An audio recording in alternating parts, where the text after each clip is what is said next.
MarTech webinar series. This is the third edition of the webinars that we've been having since last month.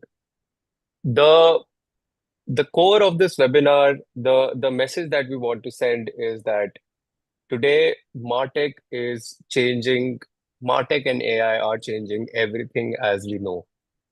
It's disrupting the jobs. It's disrupting the economy.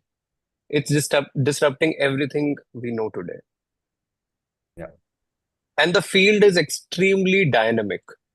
It's dynamic because every day there is a new change. So you can't teach somebody something which happened a year ago and expect them to continue to do the same thing here and forward because it is again changing. And that is why the last two editions were solely on what is happening in the sector. Uh, the first edition was on the future of MarTech, the future of AI in MarTech. The second was surviving the MarTech skills. And the third edition looks at how people are using MarTech and AI. What are the practical applications of what we were talking about in the last two editions? Because whatever we did talk about, the practical applications are completely different.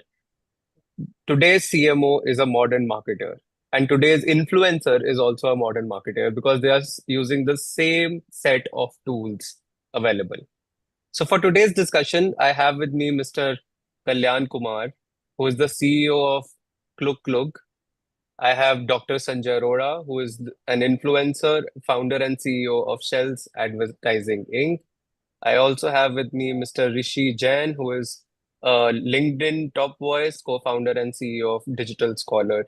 And we'll be soon be joined by Jagriti Motwani, who is entrepreneur and promoter of Bhagwa and Chachi. She's in a meeting with a senior spiritual leader for her latest app. So she'll be joining us in about 15 to 20 minutes, is what she has told me. So till she joins us, let's start this discussion. We have about 200 people who have joined us uh, on this webinar. And okay, so let's start with Dr. Arora. Dr. Arora, the practical applications of MarTech are completely different. As you are an influencer yourself, you post a lot of content. And influencers are now an essential part, in brand storytelling. How do MarTech platforms enhance influencer creativity and storytelling abilities? So, right at the beginning, let me clarify I'm an influencer by accident and not by choice. I am a brand consultant and I've done my doctorate in that. I've been teaching that to the MBA schools for a long time, practicing that in my own advertising agency, etc. And of course, advising clients with that. And so my daughter pushed me into it. Why don't you, if you've been teaching so long, 30 years plus, why don't you start doing something on Instagram, which was most alien to me in a way. I'm the Facebook generation, right? So I started doing this and gradually nahi bolna chahiye, very, very rapidly, in fact, I believe there was a lot of traction that told me that there was probably some open slot there where intellectual discussion about a brand could be brought in, and gradually when you pivot towards storytelling in brand and marketing stories to that, so storifying marketing itself, so that saw very, very rapid growth. So within a couple of months itself I was crossing 30-40,000, and under a year I was over a lakh. So that's how things, in fact, in a year I was 3.5, so with a year and a half now it's 5 lakh plus. So that's by accident, I call it. I never chose this, and I've not done honestly very much of influencing activity because I don't want to really do a lot of it, since I don't, every second day, every second reel should not be a sponsored reel in a way. So that's the background. So I've been very, very choosy. In fact, not more than 1 or 2 influencer activities a month is what I normally try and do. So anyway, so I think if you are trying to any kind of storytelling, and it's not just influencers, any kind of storytelling, the kind of tools available to us today actually give us the superpower which probably any good storyteller would give anything to have. Meaning, it's like having a magic wand on you. Earlier you had to just face the camera and then do what you could, and then the editor will take care of whatever effects you add, etc., etc. In fact, there are a couple of good friends in the film industry that I've got to. I wouldn't name names, so it's become name dropping. So they tell me now that what you do in half an hour of shoot and edit from the Pune Institute and all that, we would take months to accomplish that. So that is the kind of superpower these tools have given you. Right from researching a topic to probably coming out with creative options of how it could be done. So you could probably think in your own mind 3 ways of doing it. It'll give you 20 ways of doing it. To getting the best hook out, to kind of you name it. Audience, in fact, what audience is loving what. So matching the audience profile with the kind of narratives they love, the size of the reel that they love. Either is it under 30 seconds or is it 2 minute one now? You could research everything. You can try out different things with different audience sets, etc. I can go on and on. Meaning, if you use MarTech, I believe 60 or 70% of your work is pre-done, and that doesn't take away your own creativity from it, because as you know, these are tools. Now all of us have the same tools, but yet some of us would be more successful than the others because we better know how to use the same tools. You could give a Ferrari to 10 different people and not everyone would become the number one guy there. So the idea is tools are there, but it's the driver that counts and not just the tools. Tools give you the Hmm. superpower, right? And right from scheduling, deciding collaborations, you name it. And there are technologies available for everything today. The whole thing is you need to know about them, use them to get the best results out of them. So I'll come to you, Kalyanji. Dr. Arora talked about the tools. So I was in a panel discussion at Indian Institute of Mass Communication with Mhm. Dr. Anirudh, who and Mimansa Malik, both senior journalists, and they had a point of view saying that there was a time when they had the stories but not the audience, Yeah. right? A lot of people who are also watching this webinar, in fact, a lot of us have amazing stories to tell, but not the right audience to reach, right? So my question to you is, what sort of tools, are brands leveraging? And in fact, brands and individuals, what sort of tools they can leverage and use to create scalable and personalized marketing strategies so that they can put their content across to the right audience? Thanks, Bridge. So the headwinds on this has been happening for a long time, and now with scaled AI, scaled data, and this is where, for my side of it, where we have brands, or forget even my side of it, the industry is really looking at saying that, look, uh, the influencer is a mouthpiece. Now, can I literally know more about the influencer's audience than the influencer would? Now, an influencer tends to know what he or she speaks, and therefore she has a great sense of what kind of content works for her, and she garners a whole bunch of audiences, he or she. But those audiences may like that one sliver or pillar of content that he or she stands for, but those audiences can have many other interests with various saliences. And so the first layer of all, it's like going back to 101 of marketing. A lot of influencer marketing has so far been about, hey, as a brand, I see this influencer, he or she has so many followers, so much engagement rate, and on an average gets so many views and fits within with my brand and genre. So great. What's happening now and how brands are using data is to say, what is the audience relevant to me? I mean, that was first pass. So I like to make a fun example. I call it the great gender mismatch tragedy. And this applies to the beauty, fashion, lifestyle, the female-oriented categories. Uh, about 84% of all female lifestyle influencers, beauty influencers have about 70 to 80% male followers. And no Hmm. surprises there when you state it, because India is approximately 70-30 male-female. Instagram is slightly more skewed. Where do you think the guys will hang out? And therefore, but that's the problem. That's known. But it was somehow has not been worked on so far. So first pass is the demographics. Hey, is this influencer has an audience that are male or female from these geographies of this age group and this gender. Hmm. We get past that. That itself is such a massive layer of fixing that's required. In fact, I'll throw a rather bombshell number, which is, we claim the industry to be at about 3 to 5,000 crores, the creator economy.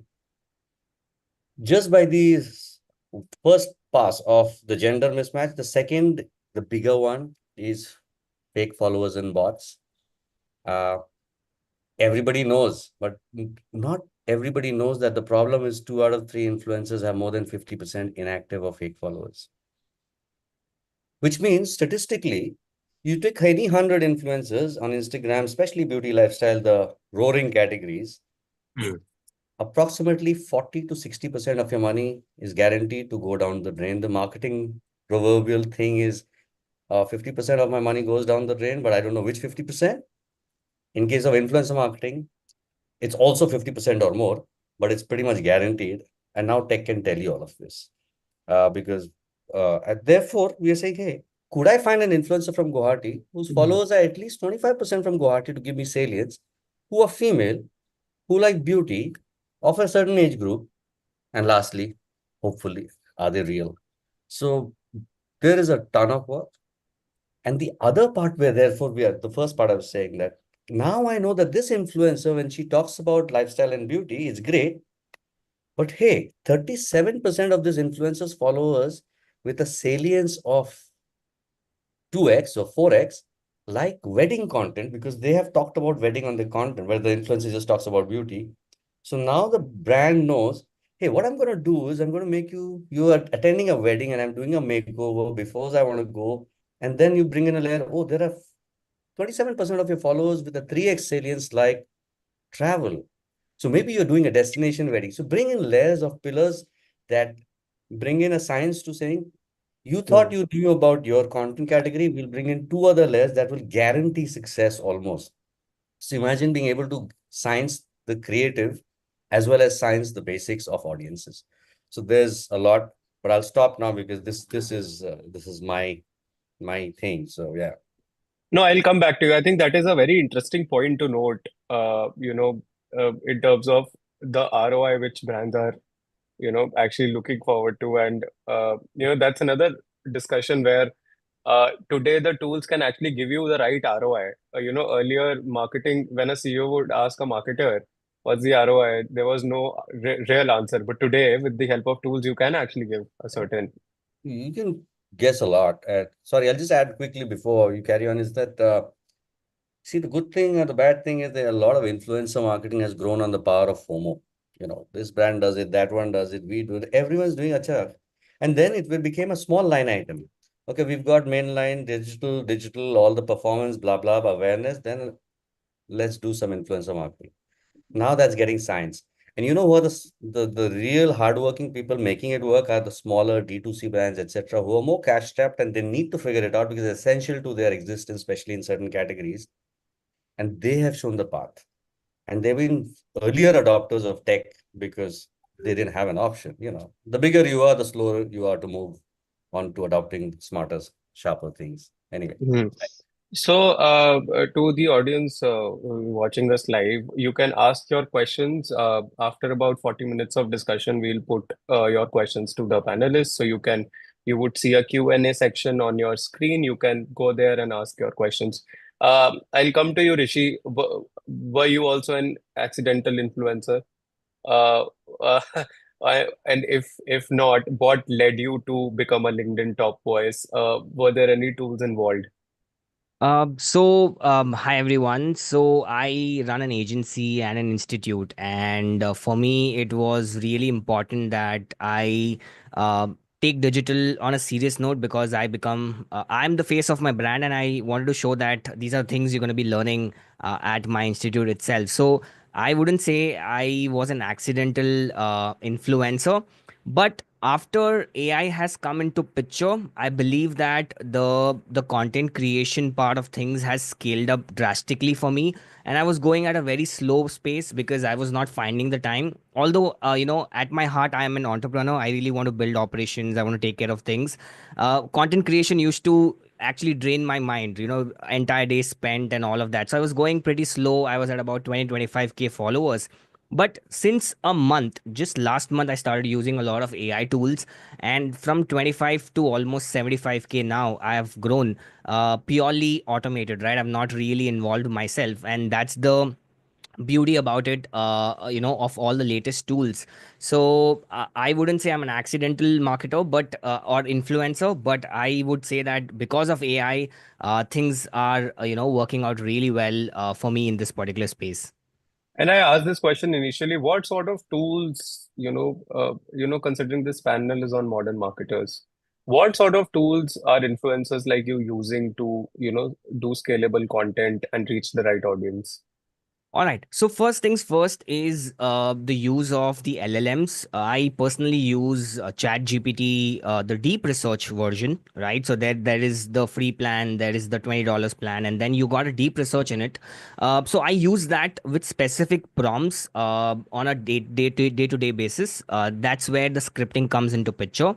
The second important thing is to create your own digital avatar. Now, basically, you have to replicate your face and you got to replicate your voice, right? That's two things you need to do. Now, there is not one tool that does both the job together. Like, there is not one tool yet which can do both very well. So, I use two different tools, which is one is a tool called as HeyGen. There are a lot of alternatives, but HeyGen is pretty good for creating your video version, right? So you could actually be walking in a street. It looks ultra realistic altogether. So HeyGen for creating your visuals, and 11 Labs, which is for your audio. So you feed in about 3 to 4 hours of your audio. If you have recorded any webinar, or right now I'm talking about these. I mean, for 10 to 15 minutes, I can take this particular file, upload it, and it just replicates my voice, right? So 11 Labs is something that I use. Then stitch together both HeyGen plus 11 Labs, and then I pass it on to my editor who does the video editing work altogether. There are a lot of tools where your video editing also could get automated, right? So for example, if I'm saying a word, these are the latest tools, or China is doing something, so some Chinese map or whatever, right? It can start appearing on the screen. So that also could be automated using a lot of different APIs. For example, there is Kling AI, right? There is Runway ML. So these are individual tools that creates videos or montages, as you call, for your video edits. But how do you bring everything together? Then there is a big tool, which is a tool called as N8N. So there is a tool called as N8N, or make.com, or there is Zapier. This sits on top, and these are individual tools. Your responsibility is to connect all the tools. So what happens is, you literally, this is the future of content creation. You are using your mobile phone and you just message on your Telegram or WhatsApp, right? Make a video on, let's say, marketing technology for 2026. Okay, that's what you message on your WhatsApp. So what this tool will do, it will go research the internet, it will research open API, figure out the best of the best information, makes your video using HeyGen, makes your audio using 11 Labs, makes your montages, stitches everything together, gives you final output on your WhatsApp, right? That's literally is happening, right? I'm not saying it's the future, or 10 years, whatever. Yeah. High quality stuff is happening right now. Okay, so that's where we're headed. So I believe it's great, right? For people like me, it solves so much problem that I could be the face of my business. I could do actual my business as well. And uh, all basically, the influencers were a different breed, business owners were a different breed earlier, right? Because influencer used to put their heart and soul into content creation. That's the time they would spend on it. A business owner would be busy, doing their work. They won't find time to do that. But today, I think both are equally possible. An influencer can build businesses, a business owner can influence using the power of AI tools. So that's the beauty. Yeah. So this is the workflow. Is that Yeah. the real Rishi? Is that the real Rishi, or is it an avatar? Yeah. Uh, Rishi, I hope you put out a full DIY video for everybody out there. Uh, yes, you Yeah. should. I would love to. I would love to. I'm working on it. I would automate that aspect as well. You really should. Uh, By so the end of absolutely, this podcast, we should have it ready. absolutely doable, 100%. I think that was very, very insightful, Rishi. I'll come to you on that again. Dr. Rhoda, you also run an you run an advertising company. Yeah. Uh, how today the game has completely changed. You can actually predict where you want to go, which user you want to target, right? What medium do you want to target? So how do you consult with the brands that come to you? What sort of tools are available to actually analyze your audience to predict which sort of an advertisement would work, in which region would it work, and for what sort of people would it work? So primarily, I'll tell you what tools ultimately are the GPS.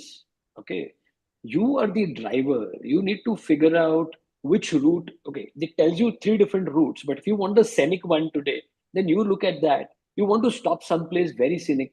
The tool won't tell you that. You will need to do that. So all the emotion, the drama, that you bring to the table, that is your own, and that is why I think we need to, before we jump into and thinking that the tools will do everything for us. Incidentally, I'm the bank opposite of Rishi. I do everything myself, meaning I do not have an avatar. I should be doing that, I know, but we've refined the process to such a degree now that our scripting and shoot takes less than half an hour. I do it on my iPhone, nothing more than that. We Our office has editors. The editing is to refined to the level where it's done and over in less than an hour. So within an hour and a half, I have my reel ready for the post. I'm a daily guy. I don't stop.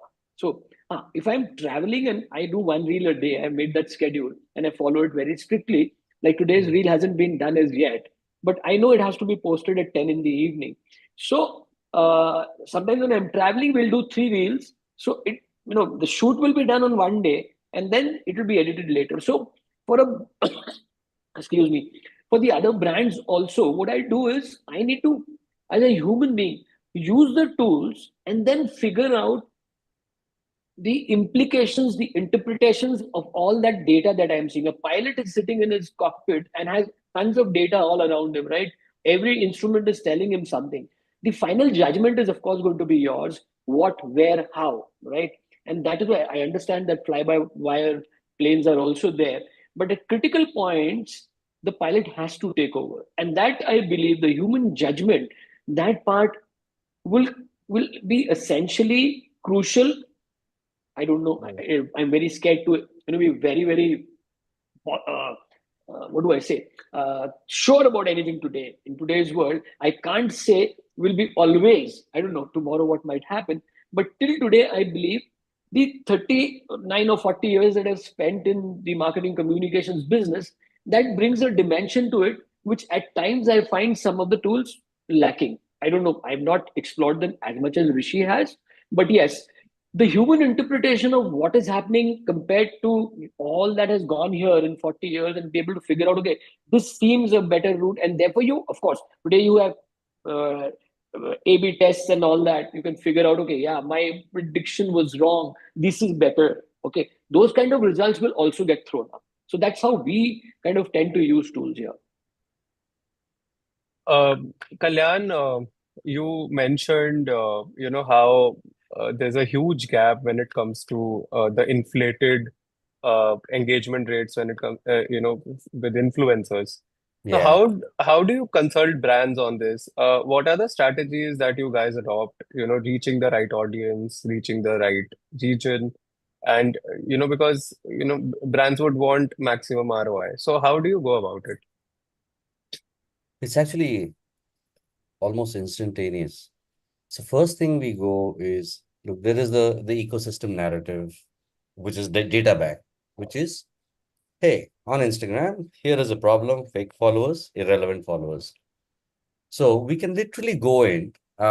So let's say I go to brand A, let's say a beauty brand. Let's call it, let's not take names, let's call it Lovely. So on platforms like mine, and we're not the only ones, but we believe we're good. But that aside, all you have to do is say, in the last 12 months, let's see how many female profiles on Instagram from India tagged the handle of Lovely in their content. So we kind of are able to go to a client without asking them anything and say, look, hey, here's the ecosystem of people who tagged you. Most likely not out of the goodness of their hearts, but they had their incentives. So maybe paid, barter, whatever.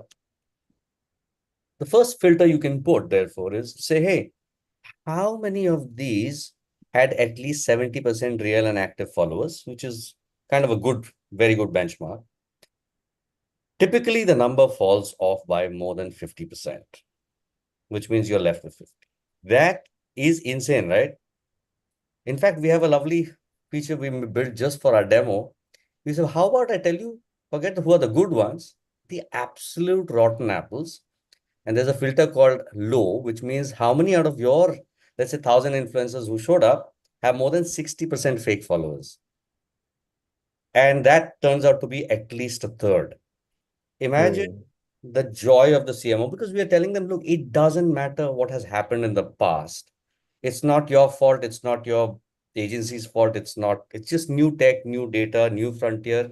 It's an opportunity to improve. It's nothing to do with the past, because this ecosystem is like that. Just by fun fact, earlier it was Russia, Brazil, Indonesia, etc., who are the largest suppliers and consumers of fake followers. India is number one now. So, Oh, really? yeah. Oh, West. So Okay. we took it upon ourselves. So there's data to prove it. Um, so this, imagine, so we do these filters, 1, 2. So how many were female followers this? How many were good quality? The next filter I normally put is say, hey, how many out of these remaining 500 influencers had at least, not asking for the moon, a gentle 50% female followers? Because you're using female influencers for a beauty brand, etc. That normally, now the number we are left with is about 150. Out of 1,000, you got 1.5 out of 10 right. And then what we do is, in that demo, we let's remove your brand from the system and say, what is the universe of female influencers in India with high quality followers and more than 50% female audiences? That number is above 70,000 or so. We say you had 70,000 people to choose from. Don't feel bad, but now you can. And you don't even have to increase your budgets this year. In fact, you can make it half of what you did last year. You will still overachieve anything that you did if you believe in the concept that real people relevant to your business see your content by a factor of 3 to 4x. So that is the massiveness. And we've had brands like RPSG, we have got Minimalist, we've got ITC onboarding, and tons of brands. I mean, there's more than 150 clients we have globally from Southeast Asia, Middle East, largest account. They're all onboarding because the simplicity is key. The tech can be whatever. We're saying, what is the narrative? What's the data? What are the 4 clicks in your category that will land you there? That's one. Then we have all sorts of other magic wands, because tech and data allow for predictions. And our aspect of AI relies on machine learning, because it's all data massaging, data prediction. So imagine we go to an influencer or a brand and say, hey, I can tell you the future, as corny as that sounds. What if I told you, who are all these young, small influencers who are growing by a definition of your speed and acceleration, which is, in the last 6 months, how many influencers have doubled their follower base? But they're still below 250K, which means 6 months ago, they were at 125K followers or less and growing legitimately. And now you lock them in. They know they're growing. You know they're growing. And with a 70% likelihood of them growing by another 70% is a good cohort uh, conservative. As of today, you have a 1.49x bet into the future with a cohort like guarantee. So it's like if you've seen the Moneyball movie, Moneyball. So you're doing that. And by the way, there's other fun facts. There's a lot of influencers who got a ton of fake followers. And now you can go on Google and search by fake likes. So they boost their engagement by getting fake likes. because I've got a million followers. My fake And followers no will. engagement. So you buy, and it's really as cheap as $1 can get you 10,000 likes, maybe, it depends on which site you're on, or $5,000, whatever, 5,000 likes. So imagine that. So earlier brands couldn't tell. In fact, some CMOs can ask, but how is she getting such a high engagement? I said, no, none of them is real. And tech allows you to see how much that engagement is real and fake. So there's a lot of, and just these top level unveilings are we saying, look, that itself has a 70% before all of which the tech can do, and it can do, like I told you, can we science the content, etc. So I, I think companies like yours can really revolutionize the creators economy because, now that there are tools available to see actually, where that engagement is coming from, whether it is real engagement or not, brands yeah, can actually see which creators to go or not to. Earlier, there was a huge gap in between brands and influencers wherein they didn't know who the influencer were targeting, etc. yeah. And it's confidence building. So there's a house of brands called Global Bees. They're $1 billion, blah blah blah. They're one of the top 10 largest sellers on as a group on Amazon. They've taken our APIs, scienced their data, seen the deltas of what kind of behavior when they use influencers, looking at our data, yields the delta of organic sales growth without the paid performance part of it, and build a rocket science out of it. In fact, they called me, "Okay, we've done better than what we can do because we're using you. You just know your part of the story, but we've got evangelists like that who then call up 10 other brands or D2C brands and founders. So it's been a fun ride. So thank you. Yeah, revolutionizing, yes, but we know we're good and a lot of brands know, but the world's still to know. And maybe today a few more people know. But the opportunities are there. There are many tools. It's not about us. It's just saying that what Hmm. is AI doing out there that can get you started today, that says Hmm. your money starts making sense tomorrow. There's a ton of it out there, and it's not expensive either. So it's like Rishi was saying, everything is a couple of dollars here or there. Of course, institutional and so on, but it's possible. No, you have been bombarding a lot of insights. So I'll come to you, Rishi. I'm sure Digital Scholar would have trained, a lot of aspiring marketers and influencers. Given your unique vantage point, what's the biggest mindset shift you believe India's creator economy needs to truly harness MarTech and AI?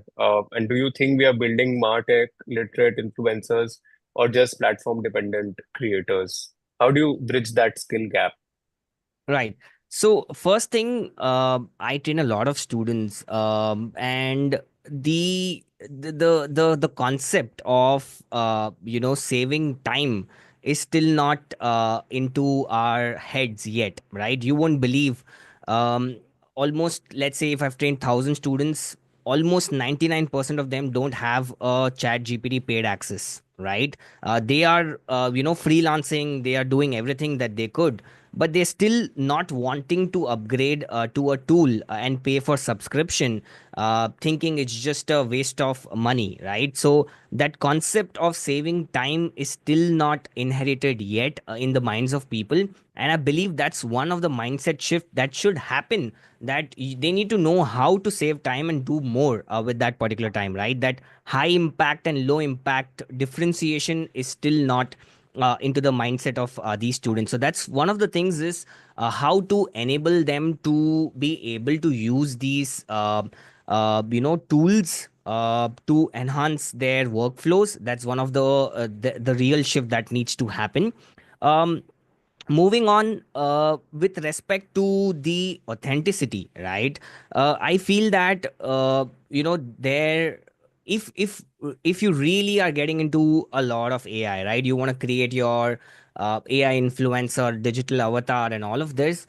It needs to be having some commercial intent, right? So if you're putting out videos, you need to know what is it that you want out of it, right? Are you looking at certain clients? Do you want to sell courses, and so on? So it's better that there has to be some level of, what do you say, beforehand. You need to build something to sell even before you go start putting out content, right? I just feel that you won't believe there are influencers with more than 200K, 300K, 400K, And when you take a look at their what do you say, monthly income, or the kind of monetization they're doing, they're not up to the mark yet, right? They're not able to sell, they're not able to understand how the whole operation thing works. So I feel that I know it's a dopamine rush when people start seeing followers, they start seeing views. It's a great good feel good factor, but when it comes to making money, that's a different ball game altogether. So I always say this: first try to master the skill, master your operations, and then become the influencer. Even if you get less followers, less views, you're able to monetize. That's what really matters at the end of the day, right? So I just feel that that's something that needs to also be into the mindset of all the new content creators or influencers, is that try to have something to sell before even you go up there. Of course, unless and until you want to become a full-fledged content creator, if you're from travel space, you're in the food space, all of that kind of influencing, of course that's a different game altogether. You can survive on brand deals and so on, but on the other side, if you come from the service industry, then probably you gotta have something better to sell. That's something we need to sort. Yes. Also, you had some other question, Bridge. You had some other question also. Yeah. So the other question was, uh, okay, I think I forgot because my mind went into question for Dr. Arora, and I forgot. Uh, Happens. and Yeah. the human element of Gen AI anyway. So Yes, yes. yeah, Dr. Arora, I mean, you have been in the industry since a long time, Yeah. with Shells as Just well. about just about 40 years. Yes. Just Wow. Yeah, I'd seen Ancient, that. I'd seen ancient. that 40 years. uh, My God. Okay. yeah, yeah. I mean, I'm sure Rishi and I are not even 40. Mm, Yeah. I You brought me out of the Archaeological Society of India's attics. Yeah. Yeah. Uh, Almost there, but no, yeah, n- I'll leave no, it. no, no, no. While you say that, I mean, the insights you are providing are truly, present, present in nature Thank you. and Thank you. futuristic in nature. Thank you. My question is, considering you have been in the space, can you share Mm. an example, perhaps, where a creative idea really stood out? Uh, you know, was it just an intuition, or was it technology plus storytelling mixture? Uh, you know, any one particular idea example which stood out, which really made it large when it comes to reaching an audience? So I'll tell you the funny thing about this whole business of doing a daily story on marketing, etc. Stuff that I think is very nice, very good, would be very interesting as a story and very deep insights in that far as, and the result it got as a marketing story. Okay. They normally kind of do average. And just day before yesterday, I think I did something very simple under 30 seconds, which was how Coke came out with these red fridges, which were solar powered so that it could penetrate rural India. No big story Mm. there, all right. ठीक है. Okay. And I thought, yeah, chalo, for me, it was more like a filler. कि आज ये छोटी story कर लेते हैं. I don't have the time because as I said, I do one every day. That bloody thing did a lakh views in just about under 24 hours. So to this day, despite having done for about 1 year and 7 months a story every day, I still Mm. can't predict with all the tools, and keep talking about predictive analysis and all that, what is going to take off. Yesterday, I did a story on popcorn. So it's a study by a professor of Kellogg's, where he gave out stale 14 days old popcorn buckets out in movie theaters to moviegoers, and the ones who were given bigger buckets ate 33.6% more popcorn out of it. Yet, despite it being stale, then those who are given smaller buckets, those are the size of the portion being served makes a difference to how much you eat. I felt that was a brilliant story, and with a guy coming from a background of Kellogg's, etc., etc., genuine behavioral economic stuff. Yeah. Didn't do well. Great hook to begin with. My template is clear. I know what I want to do, the hook, etc., etc. So, despite as I said, doing 700 odd stories and working at it every day, you still can't predict what's going to work. It's like movies. The best of Yeah. the directors may have given you 3 hits, but there'll be that one flop. All right. Yeah. If he knew it so well, he could have done. He's the same director at the end of the day. So this gray box, the human brain, is You may have all the predictive analysis and this thing in the world, but to predict really how this Yeah. will behave is very difficult. So you learn something new every day. So those are the two stories I gave you, which were done just in the last 4 days to compare how difficult it is to. So things that I've not liked too much have got million plus views, right? 6 million. There's one that's got 6 million views. I thought it was pretty average, and the one that I really loved couldn't even touch a lakh. So there you are. The template, everything being absolutely the same guy telling the story, the same format, everything is the same. Very So, unpredictable. to Sanjay's thing, there's a friend of mine has a lovely line called uh, आज तक किसी ने flop picture बनाई नहीं है लेकिन रोज बनती है. There you are. Yeah, There you are. and the segue to that is brands sometimes have a brief to their agencies or partners or even to their teams. The next campaign, we want to go viral. Viral. Viral. This is the most dangerous word in digital. Good. Most So dangerous word. look, I think first of all, you're a brand, you're not in the business of going viral. You're here to sell stuff. So how about you reframe? In fact, I do a weird workshop called Engineering a Viral, where my second slide is that nobody knows. And it says, but let's rephrase that to how to not be a flop. For that, we have answers. Why do people share? What works? What tonalities work? And have you whatever? Then it's English medium, and then it's science, and there is math. But anyway, just wanted to add. But I have another one addition to do. But you've got questions, so Yes. I'm going to bump into Yeah, this. Yeah, no, so I was just going to audience questions, but you can, because we are 45 minutes into the stream. So Oh, yes, please make your point. So I'll then go the to the bigger audience point questions. was again AI, ML data, predictive analysis. So we said, look, so on a platform like Kluk, you can actually say, hey, how many influencers are there who are below 50K, who on an average for the last 100 posts or so, on an average, get more than 50,000 views. Virality is about if I have 1,000 followers and I get 8,000 views, I've gone micro viral. There's no number that if you cross 8 million views, you've gone viral. Virality is a moment of day by me, by myself, in my context. So tools can actually say that, look, how about on your next campaign, I deploy 500 influencers who are below 50K but get more than 50K views, who are below 10K but get more than 25,000 views on an average. Again, number, cohort theory, using then I put these together. I'm not going to fail. I'm going to get 4x of what I got last time because an influencer on an average gets, if I have 100,000 followers, I'll get probably 8,000 views on average. But here you've gamed it to 8 times that number. And at 50% of that confidence level with proper confidence and probability, you're still doing a 6x of what you ever did. So there are very interesting ways when you have ecosystem data that's learning and putting it out, but I'll stop there. And there's one more, just one small point to add to this. Incidentally, for the last few months, your follower count is just an ego number. It doesn't matter anymore. Every bit of content has to fight for that viewership. So even a 10,000 follower guy can today get 1 million views, and even me who has 5 lakh plus followers, and on certain days may just get 50,000 views, and I have to be satisfied with that, right? So follower count for a long time now is completely an outdated concept. Completely. And again, I'm so What tempted is to what jump is on in on that, but I will stop and make a point if somebody asks that question. what is not outdated is the people who are watching this webinar and just the names that I have.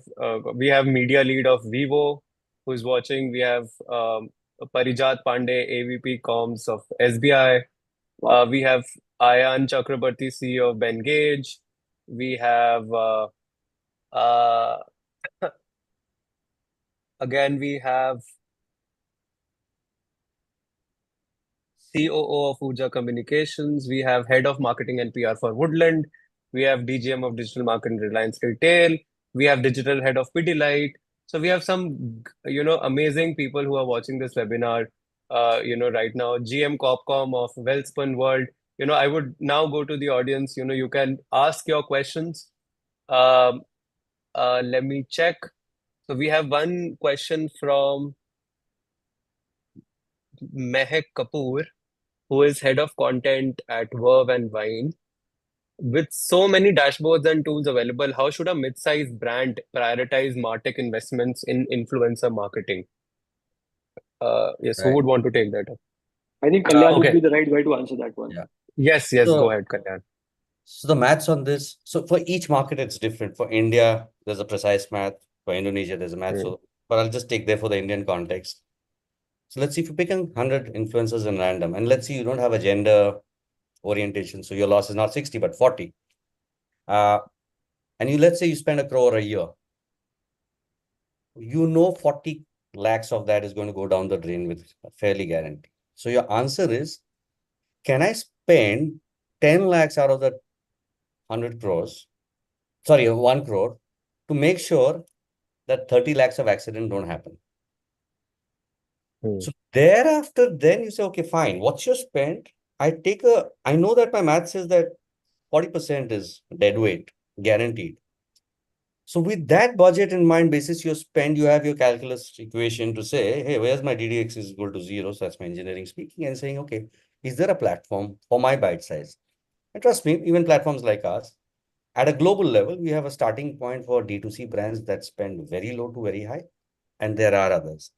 But the real ones of comparison would be 3 US-based tools. There are not many in India that come anywhere close in terms of data precision. They do managed services, everybody wins on things. So yeah, that's how I would go about doing the maths on my thing. You have statistically, it's not a nice place. Therefore, how do I buy my insurance? And then based on my invention, like, ULIP kabhi mat lena. So the other thing is Nielsen will never do your campaign, right? They'll say, we'll give you data, a third-party verifiable tool. Don't take a dashboard of another agency saying, hey, we've got something in-house. I said, then you're going to generate your own report card. And that's not. Yeah, so just some of those care warnings. Yeah. Sorry, go ahead. Aditya Menon, who is performance marketing lead at SnapEdge, has a question for you. Rishi, you have often spoken about bridging the skill gap in digital marketing. In your view, what's the one MarTech skill every aspiring influencer must learn right now? So one of the skills would be AI agents, which is, I'm not talking about using AI tools individually, but actually collectively putting it all together and giving a brain to it, right? So you could literally have your team, and let's say you have like a creative director. So creative director brings all the images and videos. Then you got the digital director, right? So your avatar, the responsible one for creating. Then the script writer. All of these, right? Whichever, all of these three teams will be followed by the main agent, which actually talks to all these tools and brings the data for you. So I just feel that a lot of people have gotten used to using Chat GPT individual tools, but now it's time to upgrade and to use all of it together and give a brain to it where everything really works smoothly, right? So AI agents is one of the skills that everybody has to master. Content creators, obviously, it's like a great thing for them because they could create high quality ones. They don't have to do digital avatars. Everyone don't have to do it, but I'm sure there are other elements where they're bringing in the montages, they're bringing in images, good scripts. All of that could be really helpful for other kinds of influences as well. So AI agents is one of the things they should think about. Right. AI agents. I think a lot of people are using them. I am yet, so I probably take a course think from we are all Digital feeling the Squad. pressure here. So, Yeah. thank you. Yes. Um, Next question is from Pooja Nair, who is founder of Sprout Communications. Pooja asks, how do you convince legacy brands who have always relied on big TVC ideas to now embrace influencer-led, algorithm-driven storytelling? So I am sure, Sanjay, would you want to answer? And then I'll go to Kalyan Yeah. because I think he's Yes. ready with it. Yeah. Yeah. So, no, you don't need to convince them anymore. There's enough data out there that tells you this, how the television audiences have been shrinking over the years. Did- So earlier it was print, and then the last few years it's been television. And of course, streaming platforms have also come in, which are a hybrid between, I call them digital and traditional legacy television. They're somewhere in between. Okay. But the numbers are so clear today. And if you can give them a quick run through that kind of a deck, which illustrates both case studies as well as brings in the data. No convincing should be required. In fact, they are suicidal if they are not Yeah. taking a look at that. Honestly. So, Okay. Yeah, Yes, I would. Kalyan. Please go ahead. Yeah. sorry, Rishi, did you Yeah. want to add? So Just to answer that, I was actually working with one of the real estate brands of South India, like a huge brand. And so I was on a call with them, and they said, whatever TV ads we run, they do really well, right? But when we use the same in our digital campaigns, they're not performing as good as it.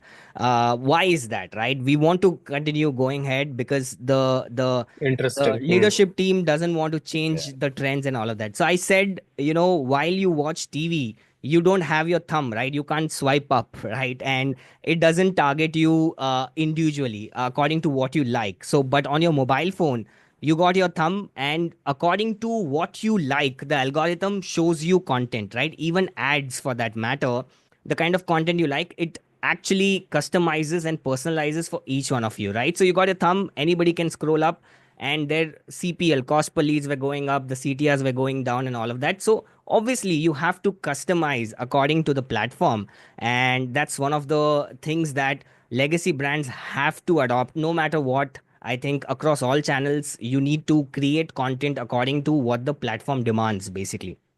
Just one line Yeah. in there. Yeah. It Hmm.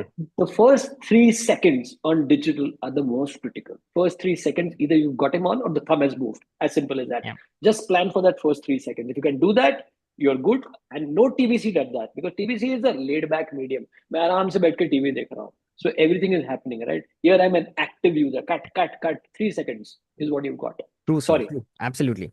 Yeah. So to Pooja and to the people who have the same question, how do I convince a legacy brand? I'll give you a CMO secret which Sanjay knows very well. FOMO. Show them that your 5 of your top category guys are spending. Mm. That's what I do.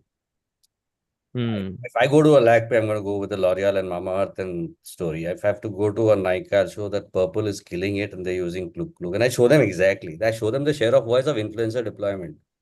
So you just show them what the other guy is doing and doing it really well, and you need to catch up on that. The share of voice is a big driver. And by the Hmm. way, all AOPs are driven on that. Second, is actually a lot of CMOs are on the curve and they need a partner who can unlock it for them. So they are already sold on influencer marketing. It'll be very rare if they're not, but they're just not convinced. So the unlock is where you say that, look, I know you want to get in, you don't know what's going to happen. I'm going to give you some ROI predictions and give you the right story, because it doesn't matter who has done what. Your journey has to be different. Start small, all of those. Keep it grounded and show them formal, because what happened, COVID was the big change. You couldn't shoot, you couldn't do DVCs, you couldn't think, and brands and agencies figure out, hey, influencers can make content in their rooms. COVID is when the hockey stick happened on the influencer marketing content space, where all the spends couldn't go anywhere except on TV or digital, and influencer marketing didn't allow, nothing allowed for production. So Hmm. the world is ready. You'll have that occasional brand that says no, but I'm saying, do the FOMO trick, that itself should do it. Other than that, they should already be sold. They need the solution. Can it be done without the accidents? And you take a tech like ours or anything and say, hey, here are the 40% accidents your competition is doing. You won't have to do them. Congratulations. Hmm. Hmm. It's So fun. Yeah. I think we are running close to our scheduled stop. So I'll send you the other questions that I have received, and I'll to the audience. I'll make sure that these questions are answered. Permitting our panelists time.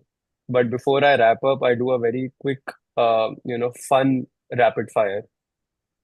So for Kalyan, if you weren't building Kluk, as you say, what startup would you launch tomorrow, completely outside MarTech?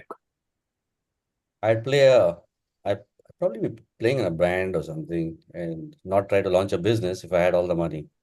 Uh, between my engineering and thing, I was actually running a rock and roll magazine and playing with bands. So those are my friends everywhere in the country.